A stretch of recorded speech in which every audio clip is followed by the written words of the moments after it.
Hello and welcome to my studio. Today I'm going to be talking about the incredibly important subject of water control in your big brushes, and in any brushes in fact. Water control is one of the most important things and one of the most difficult things to learn when you're starting off with watercolour painting. Until you master water control, you can often end up with muddy messes, washed out paintings and horrible cauliflower marks when you don't expect them. Today's video is part 8 of a new 8-part series that I've just posted on Patreon, which will cover all angles of water control, including in your brushes, your mixtures of paint, and of course on your paper. So if you're interested in watching the rest of this series, then please follow the links below. But I hope you enjoy watching this one particular aspect and that it helps you to control the water in your brushes. Hello and welcome back to the final part of this exclusive Patreon series on water control in your watercolour painting. This is the last in the series for now, unless I think of anything else, in which case I shall add it to it and tag it to the whole of this series. If you haven't seen the rest of the series, I would recommend that you go back and watch it from the beginning, because I've designed it to be something that builds as a series from start to finish. And this last episode is looking at water control in your brushes. The previous parts in the series look at all sorts of other areas of water control, for example, in the paper and in the paint and all sorts of other things.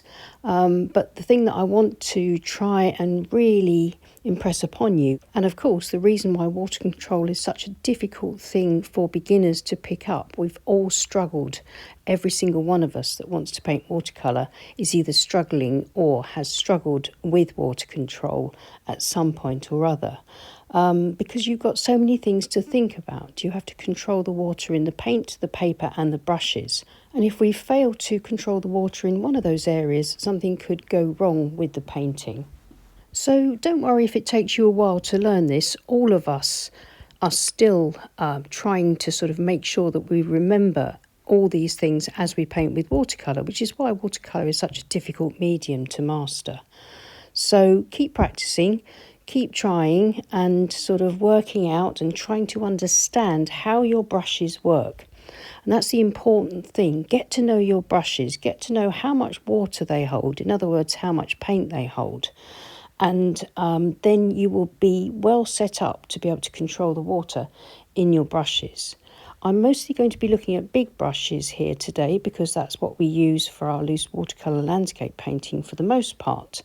But of course, this will apply to any brushes that you use with watercolour paint.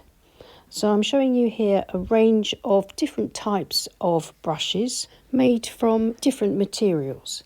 These are the squirrel type brushes. Genuine squirrel mops and synthetic squirrel brushes hold ever such a lot of water and paint because they are designed mostly to be wash brushes, so that you can wash over a large area without having to keep dipping into your paint, and therefore produce beautiful clean washes. So squirrel brushes are the ones that hold the most water. Goat hair brushes, like the Haki brushes, are similar, not quite as much water, but still they can hold a massive amount of water and allow you to get the job done really quickly, either of wetting your page or of painting in large washes like sky washes. And then of course there are the sables, either synthetic sables like the Princeton Aqua Elite Mottler, and other sables. I don't have any big sables here, which is why I'm showing you these old small ones. And they still hold a lot of water, but the bristles are more springy, stiffer, and so they deliver the water in a slightly more controlled way than these really soft hairs of the squirrel, synthetic squirrel. You can see how springy that is. So it won't hold as much water, but you still need to be able to learn to control the water in these brushes just as much as in your other brushes. Thankfully, this isn't too difficult. It just takes you practicing with each brush and just trying to find out how much it holds. And then, of course, the hard part is that when we're in the throes of painting, when we're in the flow, is remembering to make sure that we do control the water by following these simple guidelines that I'm about to demonstrate for you. So I don't know about you, but when I first started painting with big brushes, I treated them exactly the same way as I remember using paintbrushes when I was at school, and that's dipping the paintbrush into the water and then just wiping the brush on the sides of the water pot just to remove the excess water. And you can see here there's no drips, it looks fine, it looks ready to go. But the reality of it is that it's not. That brush has filled up with water, and I'll show you now if I gently squeeze it. I hope you can see that. Look at how much water has just been running out and it's still coming. That's how much water is held in one of these wash brushes. So the habit to try to get yourself into is wash your brush, dip it in water, wipe it on the side, but then dab it on a sponge, an absorbent paper towel or a cloth. And this will control the amount of water in the brush. And this is what we need to remember to do just about every time with every brush, whether we're rinsing our brush to change colours, starting to use a new brush, or a brush right from fresh. Always be aware of how much water there is in your brush, and if there's too much, you can dab it onto a towel or a cloth or a sponge, or you can squeeze it out between your fingers. And while it seems daunting to start with when you consider the number of brushes you have, and so therefore the number of brushes you have to learn to control, it, through practice, actually becomes automatic. You paint and control the water as you paint automatically.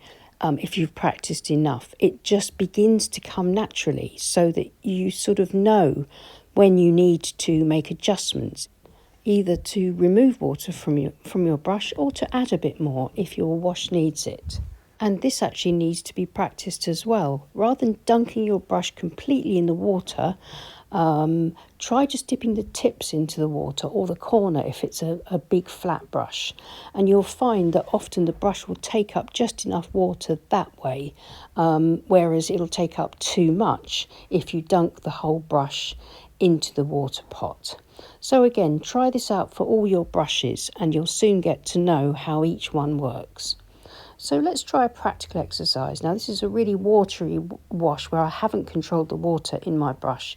You can see the water pooling up. If I put another brush stroke next to it, as if to paint a graduated wash, it's just a cascade of water, isn't it?